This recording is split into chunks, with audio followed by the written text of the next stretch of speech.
노년에 평온한 죽음을 맞이하는 것, 그것은 인생의 축복 중에 하나일 것입니다. 이번 주 토라 포션에는 사라의 죽음이 나옵니다.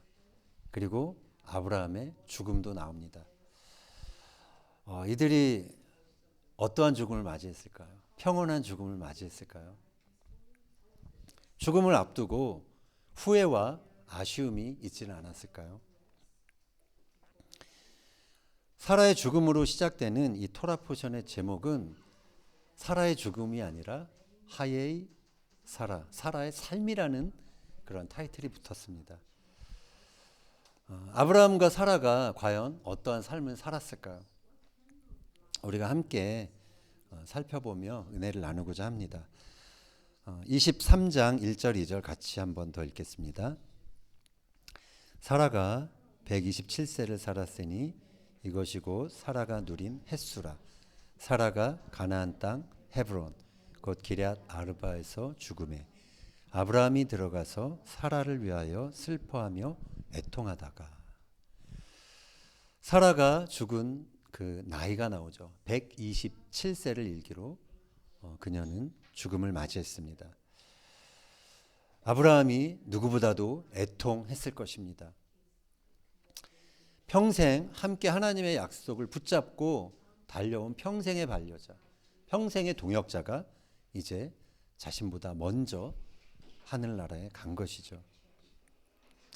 아브라함에게 이 사라의 죽음뿐만 아니라 더욱 절망적인 그러한 것이 있었습니다. 그것은 그때까지 하나님이 그에게 주신 약속이 거의 이루어지지 않았다라는 것입니다. 하나님이 그에게 두 가지 약속을 하셨죠. 자손과 땅. 가나안 땅을 주시겠다는 약속이었고요. 다른 하나는 내 자손을 하늘의 뭇별과 같이 많게 하겠다라는 그 두 가지 약속이었습니다. 땅과 후손에 대한 약속. 그러나 이 사라가 죽는 그 순간까지 가나안에는 아브라함의 소유 땅 한 평이 없었습니다. 언약을 이어갈 아들 이삭을 100세에 어렵게 얻었지만 그 아들 이삭은 나이 40이 되도록 결혼을 하지 않고 있는 노총각이었습니다. 그래서 하나님이 아브라함에게 주신 그 두 가지 언약이 사실 거의 다 제대로 이루어지지 않은 그런 상황이라 할 수가 있고요. 그런 상황에서 아내의 죽음을 맞이한 것입니다. 자, 아브라함이 그런 사실을 두고서 절망했다면 어떻게 되었을까요? 그냥 절망하고 그냥 무기력하게 앉아 있었다면 하나님의 언약은 그를 통해서 이어지지 않았을 것입니다. 그러나 아브라함은 사라의 죽음 이후에 이제 홀로 믿음의 길을 걸어가는 그러한 모습을 우리가 확인할 수 있습니다. 3절 한번 읽겠습니다. 그 시신 앞에서 일어나 나가서 헷 족속에게 말하여 이르되. 자, 시신, 죽은 아내의 그 시신 앞에서 일어났다. 이 말에서 그의 의지에 결연한 모습을 우리는 보게 됩니다. 4절 이어서 읽겠습니다. 나는 당신들 중에 나그네요 거류하는 자이니 당신들 중에서 내게 매장할 소유지를 주어 내가 나의 죽은 자를 내 앞에서 내어다가 장사하게 하시오. 자, 아브라함이 사라를 묻을 그 땅을 위해서 구입하는 그런 장면이죠. 아브라함은 자신을 나그네요 거류하는 자라고 소개합니다. 히브리어로는 게르베 토시아브라고 나와 있습니다. 게르가 가라에서 온 말입니다. 아니 가라베, 나는 어디에서 산다 할 때 그 동사에서 나온 말이고요. 그리고 토시아브는 야샤브, 거주하다라는 그러한 동사에서 온 말입니다. 이 둘이 합쳐져서 잠시 머물러 사는 나그네라는 뜻으로 사용되고 있습니다. 우리 중 대부분도 이제 이스라엘에 잠시 머물러 사는, 잠시 방문하고 체류하는 그러한 나그네요, 거류자인 것이죠. 우리는 아브라함과 사라와 같은 그러한 정체성을 갖고 있는 사람들입니다. 아브라함은 부름을 받아서 이제 고국을 떠나온 이후에 가나안 땅에서 나그네이자 거류자로 살았습니다. 외국인으로 그런 다른 나라, 다른 지역에서 산다라는 게 쉽지 않습니다. 아브라함이 땅을 구입하기 위해서는 그 지역 주민인 헷 족속의 동의가 필요했습니다. 헷 족속의 에브론이라는 사람과 대화를 하죠.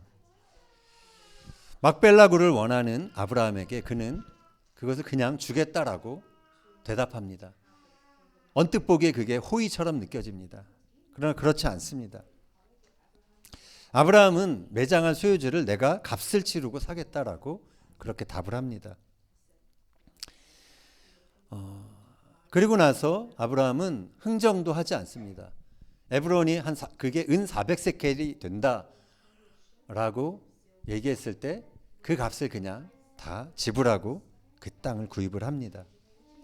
지금으로 하면 그 은 400세켈이 한 8억 원 정도 해당하는 엄청난 액수죠. 사실은 아브라함이 바가지를 쓴 것입니다. 그것을 알고서도 아브라함은 기꺼이 그 값을 지불했던 것입니다.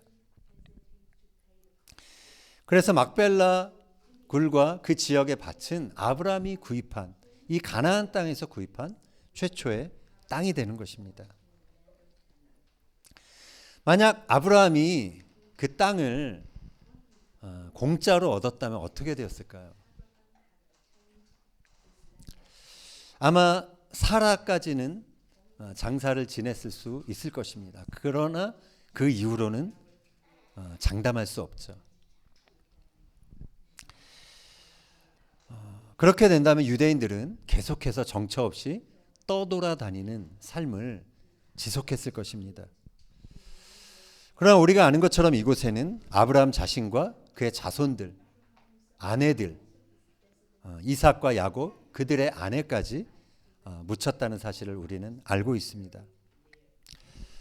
유대인의 역사를 쓴 역사학자 폴 존슨이 이렇게 말합니다. This is where the 4,000-year history of the Jews, insofar as it can be anchored in time and place, began. 이곳이야말로 4,000년 유대인의 역사가 시작된 곳, 시간과 공간 속에 닻을 내렸던 곳이다 라고 그렇게 말을 합니다. 보여주셨나요? 네.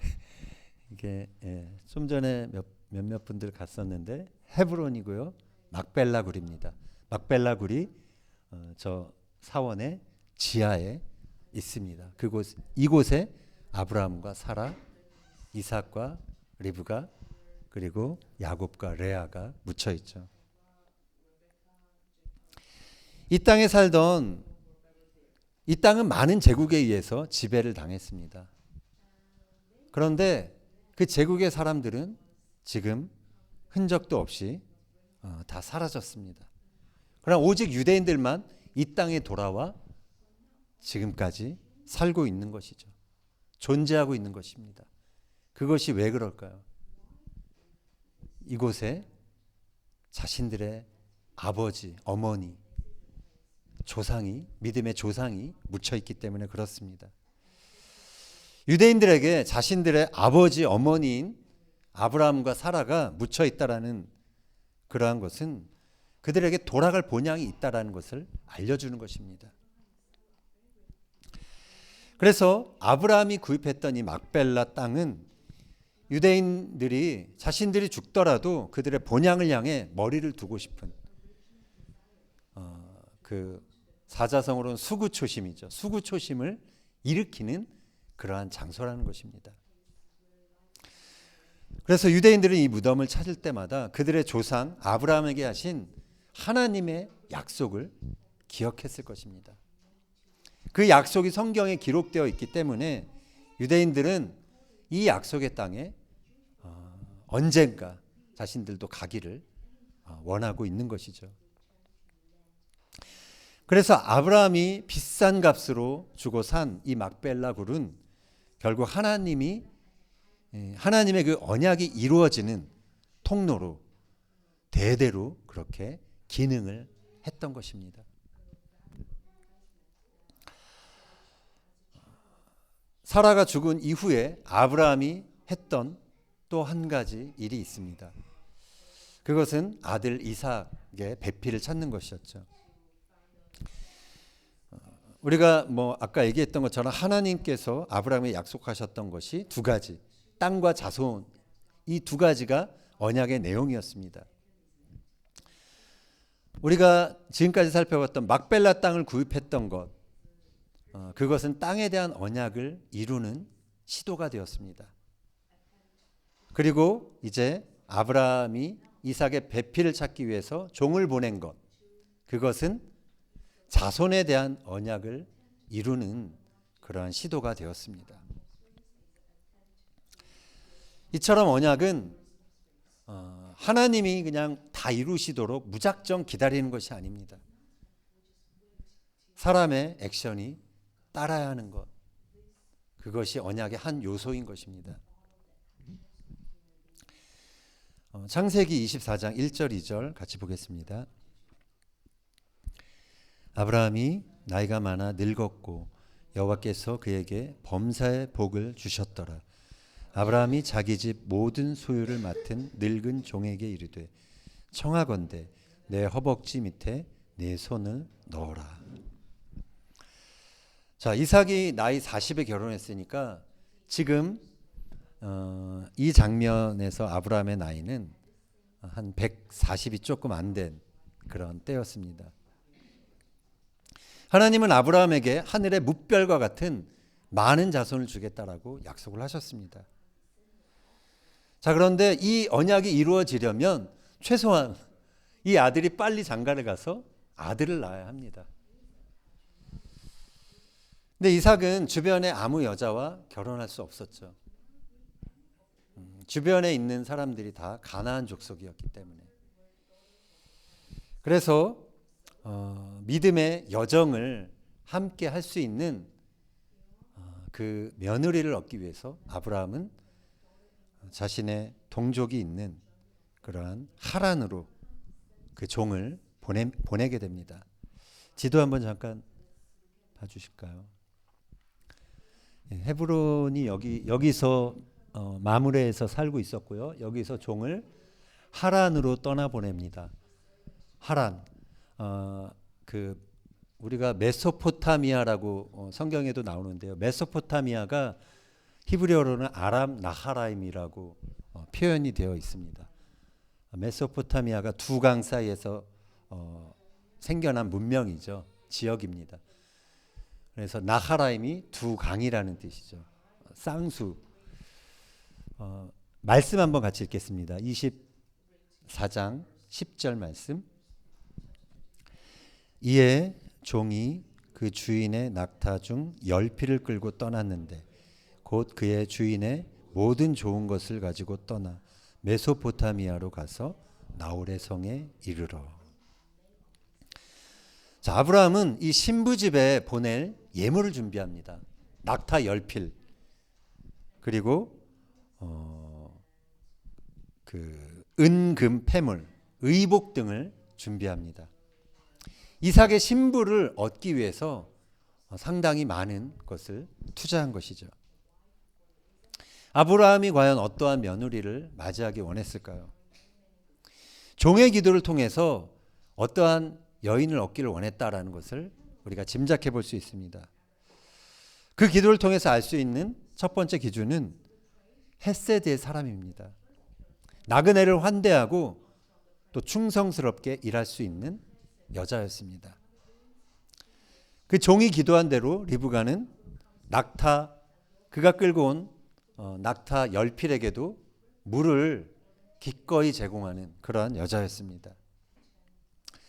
먼 여행에 지친 낙타에게 물을 주려면, 그걸 만족스럽게 마시우게 하려면 상당히 많은 물을 우물에서 길어야 했을 것입니다. 아브라함의 며느리가 되는 두 번째 조건은 본토 친척 아비집을 떠날 수 있는가였습니다. 종과 그 가족들의 대화를 통해서, 그리고 리브가의 대화를 통해서 알 수 있는 것은 리브가가 하나님이 인도하신다는 확신을 받았고, 그래서 내가 바로 가겠다라고 대답하는 장면을 우리는 보게 됩니다. 리브가는 아브라함과 사라처럼 나그네를 환대했던 그러한 여자였고, 또 기꺼이 믿음의 여장을 감당할 수 있는 그런 아브라함이 원하는 최적의 신부감이었습니다. 그래서 아브라함은 결국 아들 이삭의 결혼을 보게 됩니다. 그리고 그의 나이 160세에 손자 에서와 그리고 야곱을 그 출생을 지켜보게 됩니다. 그리고 그 후 아브라함은 175세에 만족스러운 죽음을 맞이하게 됩니다. 하나님의 언약 그리고 아브라함의 현실, 그 사이에는 너무도 긴 여정이 있었습니다. 하나님이 약속하신 그 땅에 비해서, 그 거대한 영역의 땅에 비해서 아브라함이 얻었던, 구입했던 헤브론의 그 막벨라 굴은 너무도 작은 부분이었죠. 하나님이 약속하신 그 수많은 그 자녀에 비해서 그가 얻은 아들은 한 명이었습니다. 물론 나중에 후처를 통해서도 얻었지만, 그럼에도 그가 만족스러운 죽음을 맞이할 수 있었던 비결이 무엇이었을까요?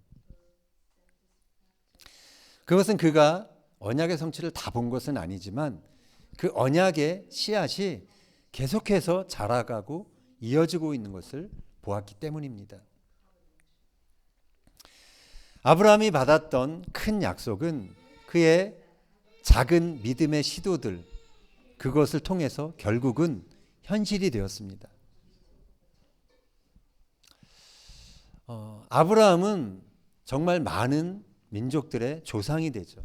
유대인들뿐만이 아니라 우리 기독교인들이나 무슬림에게도 조차 아브라함은 그들의 영적 아비가 되고 있죠. 하나님의 약속대로 정말 여러 민족의 아비가 된 것입니다. 예수님이 아브라함에 대해서 이런 말씀을 하신 적이 있습니다. 요한복음 8장 56절 보면 너희 조상 아브라함은 나의 때를 볼 것을 즐거워하다가 보고 기뻐하였느니라. 상당히 획기적인 말씀을 예수님이 하셨죠. 아브라함이 예수님의 때를 보았다라는 것입니다. 어떠한 계시를 통해서 하나님이 보여주셨던 것 같아요.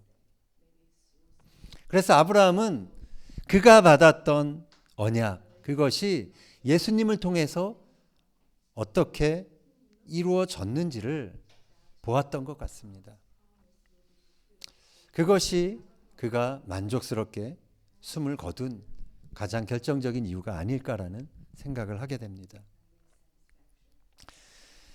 신약의 히브리서는 아브라함과 사라의 삶을 이렇게 평가합니다. 히브리서 11장 13절 이하 같이 한번 읽겠습니다.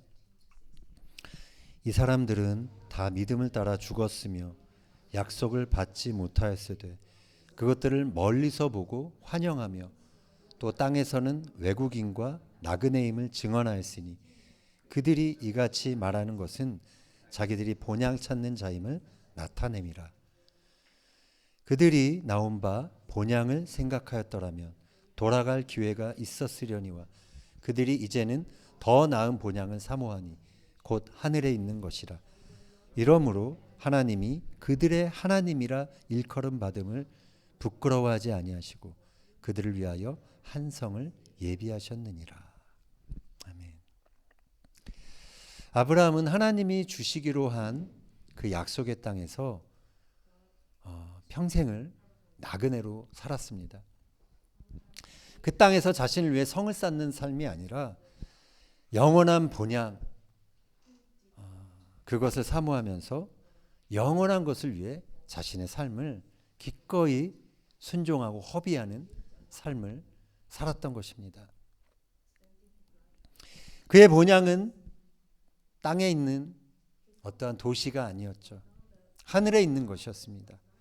히브리서는 그 본향이 살아계신 하나님의 도성인 하늘의 예루살렘이다라고 표현하고 있습니다. 아브라함과 사라는 분명 자신들에게 주어진 약속의 성취를 다 보지 못하고 죽음을 맞이했습니다.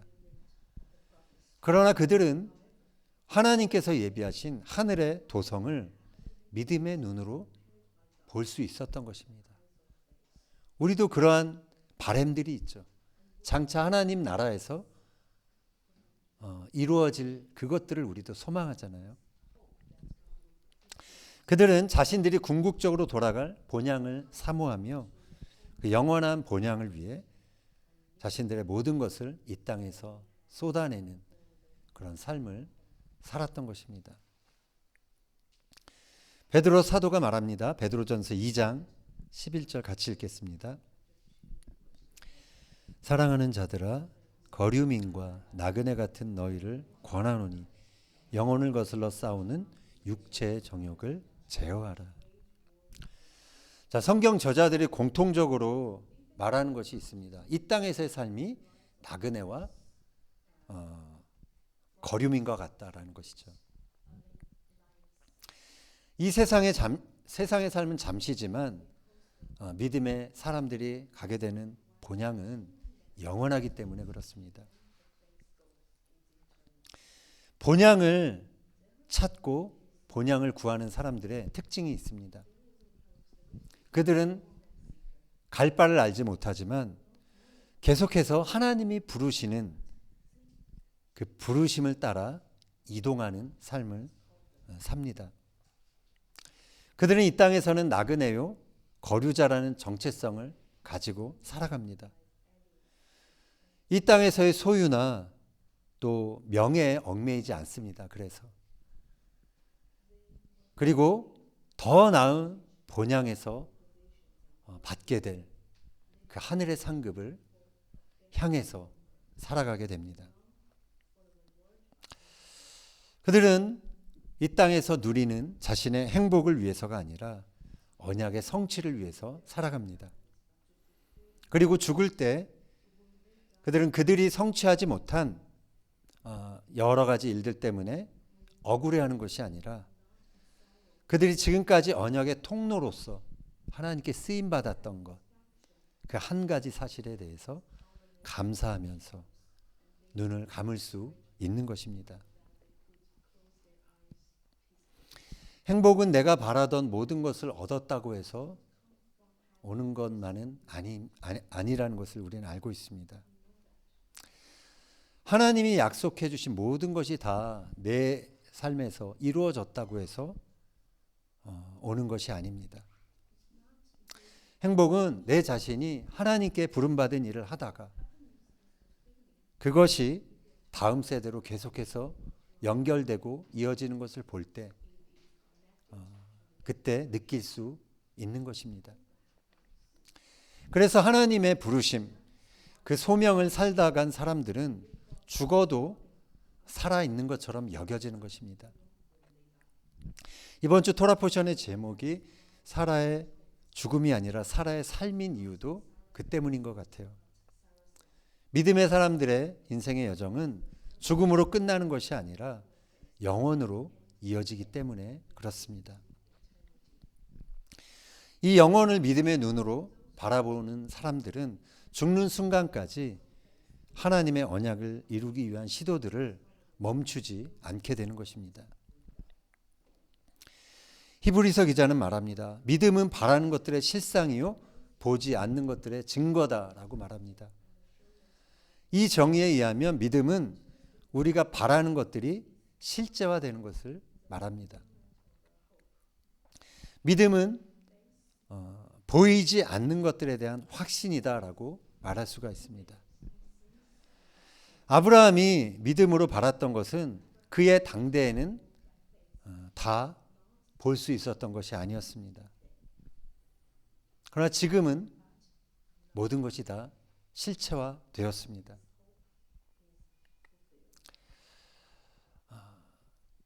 여러분이 지금 무엇을 소망하고 있는지 한번 떠올려 보십시오. 바울은 보이는 소망은 소망이 아니다라는 그런 말을 했습니다. 우리가 바라는 것들은 사실 지금 다 보여지지 않는 것입니다. 우리는 그래서 보이지 않는 것을 소망하는 것입니다. 그것을 볼 수 있도록. 그래서 소망의 사람들은 지금 다 볼 수 있는 것, 누구나 다 볼 수 있는 것에 투자하지 않습니다. 보이지 않는 것, 다른 사람들이 잘 볼 수 없는 것, 그것에 투자를 하는 것이죠. 바울이 말합니다. 고린도후서 4장 18절 읽겠습니다. 우리가 주목하는 것은 보이는 것이 아니요 보이지 않는 것이니 보이는 것은 잠깐이요 보이지 않는 것은 영원함이라. 아브라함은 가나안 땅과 수많은 자녀라는 그 큰 약속을 하나님으로부터 받았습니다. 이 약속은 아브라함의 인생에서 오랜 시간 동안 보이지 않았던 약속이었죠. 그가 그저 바라기만 했던 소망이었습니다. 그러나 아브라함은 그 보이지 않는 소망을 끝까지 믿음의 눈으로 바라보았습니다. 절망스러운 상황 속에서도 그가 바라는 것이 보이지 않는다고 해서 믿음의 끈을 놓지 않았습니다. 끝까지 하나님이 언약하신 것을 믿었습니다. 그리고 자신이 바랬던 그것을 위해서 자기 자신이 할 수 있었던 그 믿음의 시도들을 계속 해나갔습니다. 우리가 살펴본 것처럼 하나님의 언약은 그의 이 믿음의 시도들, 이 너무나 작게 여겨지는 그 시도들을 통해서 결국은 후대에 이르러서 다 현실이 된 것을 우리는 알 수 있습니다. 그의 후손은 하늘의 별과 같이 많아졌고 그 후손들은 하나님이 약속하신 그 땅을 결국 얻게 된 것이죠. 이처럼 신앙의 여정은 결코 수동적인 것이 아닙니다. 단지 손 놓고 기다리는 것이 믿음의 여정이 아닙니다. 하나님이 언약하신 것을 이루기 위해 내가 할 수 있는 전부를 시도해야 하는 것입니다. 여러분에게 주신 하나님의 언약, 여러분의 마음속에 심어주신, 던져주신 어떤 꿈들, 그래서 여러분들이 하고 싶어하는 것들, 보고 싶어하는 어떤 결과들이 있을 것입니다. 그러나 그것이 내 삶에서 더디 이루어지고 잘 보이지 않고 쉽게 만져지지 않는 것을 우리는 종종 경험합니다. 우리는 그것이 비록 더딜지라도 상황과 환경 때문에 꺾이지 않는 불굴의 믿음을 일으키는 그런 여러분이 되었으면 좋겠습니다. 비록 내가 바라던 것을 다 이룰 수 없을 것 같다 해도 계속해서 하나님의 그 언약의 방향으로 나아가는 여러분의 삶이 되기를 원합니다. 하나님의 언약의 방향은 주님이 다시 오신 뒤에 모든 믿는 자에게 펼쳐질 영원한 본향, 새 예루살렘을 향하고 있습니다. 하늘의 그 본향에 이르기까지 우리도 아브라함처럼 이 땅에서는 게르와 토샤브, 나그네요, 거류자로 잠시 거주하는 나그네로 우리는 이 땅을 살아가고 있는 것입니다. 우리가 잠시 거주하는 이스라엘에서 외국인으로 산다는 것, 너무 참 불편하고 또 힘든 일입니다. 그러나 우리가 나그네로 사는 이곳이 여러분을 향한 하나님의 언약이 시작되고 전개되는 그런 약속의 현장이 되기를 바랍니다. 한국이나 여러분의 고국에서 살면 좀 더 편안할 수 있을 것입니다. 그러나 사실 거기서도 나그네로 살아가는 것은 마찬가지 사실이죠. 하나님의 약속과 나의 현실 사이에서 우리가 인내하며 걸어가야 할 그런 긴 여정이 우리에게 있습니다. 이 긴 여정을 가는 동안 우리는 시간을 초월하는 연습을 해야 합니다. 내 시간이 아니라 이때 꼭 뭐가 이루어져야 된다라는 내 기준이 아니라 하나님의 디바인 타임, 하나님이 계획하신 그때를 우리는 주목하고 그 시간을 붙잡아야 하는 것입니다.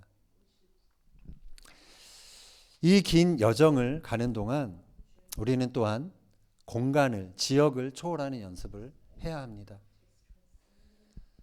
편안하게 안주하는 그런 삶을 따라가는 것이 아니라 부르심을 따라 하나님이 부르실 때 이동할 수 있는, 기꺼이 이동할 수 있는 그런 나그네의 삶도 감수해야 하는 것입니다.